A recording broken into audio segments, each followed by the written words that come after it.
Hello dearest friend, welcome back to Learn Shohi. আকৌ এটা নতুন ভিডিঅ' লৈ আহিছো আপোনালোকৰ মাজলৈ আৰু এই ভিডিঅ'টিত আলোচনা কৰা হ'ব অসমৰ প্ৰতিযোগিতামূলক পৰীক্ষাৰ অতি গুৰুত্বপূৰ্ণ 30টা প্ৰশ্ন আৰু আজি হৈছে মক test 3. So, without wasting our valuable time, let's get started. The first question you can see, which fundamental duty was added by 86th Constitutional Amendment Act 2002? 2002 চনৰ 86তম সংবিধান সংশোধনীৰ দ্বাৰা কোনটো মৌলিক কৰ্তব্য যোগ কৰা হৈছিল? ইয়াৰ কাৰেক্ট অপশ্যনটো হ'ব অপশ্যন বি হ'ব এডুকেশ্যন অপৰচুনিটি, শিক্ষা সুযোগ প্ৰদান। 86তম সংশোধনীৰ দ্বাৰা 11তম মৌলিক কৰ্তব্যটো যোগ কৰা হৈছিল। এই 6 পৰা 14 বছৰ বয়সৰ শিশুক শিক্ষাৰ সুযোগ দিয়াটো পিতৃ মাতৃৰ কৰ্তব্য কয়। Next question, who was the first women chief minister of Assam? অসমৰ প্ৰথমগৰাকী মহিলা মুখ্যমন্ত্ৰী কোন আছিল? ইয়াৰ কাৰেক্ট অপশ্যনটো হ'ব অপশ্যন বি হ'ব সৈয়দা আনোৱাৰা তাইমুৰ। সৈয়দা আনোৱাৰা তাইমুৰ 1980 চনত অসমৰ প্ৰথম মহিলা মুখ্যমন্ত্ৰী হৈছিল। তেওঁৰ কাৰ্যকাল আছিল 6 মাহতকৈ অলপ বেছি। Next question, which country is known as the land of 1000 lakes? কোনখন দেশক হেজাৰ হ্ৰদৰ দেশ বুলি কোৱা হয়? ইয়াৰ কাৰেক্ট অপশ্যনটো হ'ব অপশ্যন বি হ'ব ফিনলেণ্ড। ফিনলেণ্ডত প্ৰায় 1,88,000 হ্ৰদ আছে। ইয়াক বিশ্বৰ আটাইতকৈ সুখী দেশ হিচাপেও জনা যায়, মনত ৰাখিব এইখিনি। তাৰ পিছৰ কুৱেশ্যনটো চাব পাৰিছে আপোনালোকে, in which year did the battle of Plassey take place? পলাচীৰ যুদ্ধ কোন চনত সংঘটিত হৈছিল? ইয়াৰ কাৰেক্ট অপশ্যনটো হ'ব অপশ্যন এ 1757। 1757 চনৰ 23 জুনত ৰবাৰ্ট ক্লাইভ আৰু চিৰাজ উদ্দৌলৰ মাজত এই যুদ্ধ হৈছিল। এই যুদ্ধই ভাৰতত ব্ৰিটিছ শাসনৰ ভেটি স্থাপন কৰিছিল। Next question, what is the life span of red blood cells? লোহিত ৰক্তকণিকাৰ আয়ুসকাল কিমান? ইয়াৰ কাৰেক্ট অপশ্যন হ'ব অপশ্যন বি হ'ব 120 ডেজ। RBCৰ গড় আয়ুস হৈছে 120 দিন। এইবোৰ অস্থিমজ্জাত অৰ্থাৎ বন মেৰত উৎপন্ন হয়। Next question, who was the real name of the Koch general Chilarai? Koch সেনাপতি চিলাৰায়ৰ আচল নাম কি আছিল? ইয়াৰ কাৰেক্ট অপশ্যন হ'ব অপশ্যন বি হ'ব শুক্লধ্বজ। চিলাৰায়ৰ প্ৰকৃত নাম আছিল শুক্লধ্বজ। তেওঁৰ আক্ৰমণশীলাৰ দৰে ক্ষিপ্ৰ আছিল বাবে তেওঁক চিলাৰায় বোলা হৈছিল। তাৰ পিছৰ question, which state in India has the longest coast line? ভাৰতৰ কোনখন ৰাজ্যৰ উপকূলীয় সীমা আটাইতকৈ দীঘল? ইয়াৰ কাৰেক্ট অপশ্যন হ'ব অপশ্যন চি হ'ব গুজৰাট। গুজৰাটৰ উপকূলীয় সীমা প্ৰায় 1600 কিলোমিটাৰ। অন্ধ্ৰপ্ৰদেশৰ স্থান দ্বিতীয়। Next question, where is the headquarters of the world health organization? বিশ্ব স্বাস্থ্য সংস্থাৰ মুখ্য কাৰ্যালয় ক'ত অৱস্থিত? ইয়াৰ কাৰেক্ট অপশ্যনটো হ'ব অপশ্যন বি হ'ব জেনেভা। WHOৰ মুখ্য কাৰ্যালয় ছুইজাৰলেণ্ডৰ জেনেভাত অৱস্থিত। ই 7 এপ্ৰিল 1948 চনত স্থাপিত হৈছিল। তাৰ পিছৰ question, who was the Ahom king to start madam Mephi officially? প্ৰথমবাৰ চৰকাৰীভাৱে মেডাম মেফি আৰম্ভ কৰা আহোম ৰজা কোন আছিল? ইয়াৰ কাৰেক্ট অপশ্যন হ'ব অপশ্যন এ হ'ব চুকাফা। আহোম প্ৰতিষ্ঠাপক ৰজা চুকাফাই ই পূৰ্বপুৰুষৰ স্মৃতিত এই পূজা কৰিছিল। 31 জানুৱাৰীত ইয়াক পালন কৰা হয়। Next question, which vitamin deficiency causes rickets? কোনটো ভিটামিনৰ অভাৱত ৰিকেট ৰোগ হয়? ইয়াৰ কাৰেক্ট অপশ্যনটো হ'ব অপশ্যন চি হ'ব ভিটামিন ডি। ভিটামিন ডিৰ অভাৱত শিশুৰ হাড় দুৰ্বল হৈ পৰে। সূৰ্যৰ পোহৰ ভিটামিন ডিৰ এক মুখ্য উৎস। Next question, the panchayat system was constitutionalised by which amendment? কোনটো সংশোধনীৰ দ্বাৰা পঞ্চায়তী ৰাজ ব্যৱস্থাক সাংবিধানিক মৰ্যাদা দিয়া হৈছিল? ইয়াৰ কাৰেক্ট অপশ্যন হ'ব অপশ্যন এ হ'ব 73rd এমেণ্ডমেণ্ট।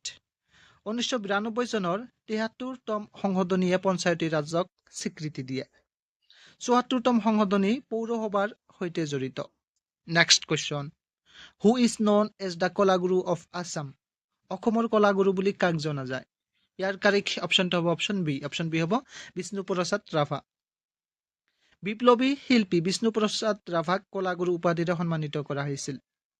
20 জুন দিনটো ৰাভা দিৱস হিচাপে পালন কৰা হয়, মনত ৰাখিব। This is the very important point. Next question, which is the highest waterfall in the world? পৃথিৱীৰ সৰ্বোচ্চ জলপ্ৰপাত কোনটো? ইয়াৰ কাৰেক্ট অপশ্যন হ'ব অপশ্যন বি হ'ব এঞ্জেল ফলছ। ভেনিজুৱেলাত থকা এঞ্জেল ফলছ পৃথিৱীৰ সৰ্বোচ্চ জলপ্ৰপাত। ইয়াৰ উচ্চতা প্ৰায় 979 মিটাৰ।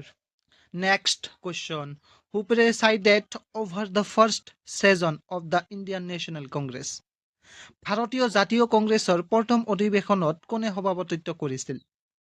ইয়াৰ কাৰেক্ট অপশ্যনটো হ'ব অপশ্যন বি হ'ব উমেশ চন্দ্ৰ বেনাৰ্জী। 1885 চনত মুম্বাইত হোৱা প্ৰথম অধিৱেশনৰ সভাপতি আছিল Umesh Chandra Banerjee. Next question, which river is the longest tributary of the Ganges? Ganga নদীৰ আটাইতকৈ দীঘল উপনৈ কোনখন? ইয়াৰ কাৰেক্ট অপশ্যনটো হ'ব অপশ্যন বি হ'ব যমুনা। যমুনা গংগাৰ বৃহত্তম আৰু দীৰ্ঘতম উপনৈ। ই এলাহাবাদত গংগাৰ লগত মিলিত হৈছে। Next question, who was the ruler of the Chutia kingdom when it was annexed by Ahoms? আহোমে দখল কৰাৰ সময়ত চুতীয়া ৰাজ্যৰ ৰজা কোন আছিল? ইয়াৰ কাৰেক্ট অপশ্যন হ'ব অপশ্যন চি নীতিপাল। ৰজা নীতিপালৰ দিনত 1523 চনত আহোমে চুতীয়া ৰাজ্য জয় কৰিছিল। নীতিপালক চন্দ্ৰকুমাৰ বুলিও জনা গৈছিল।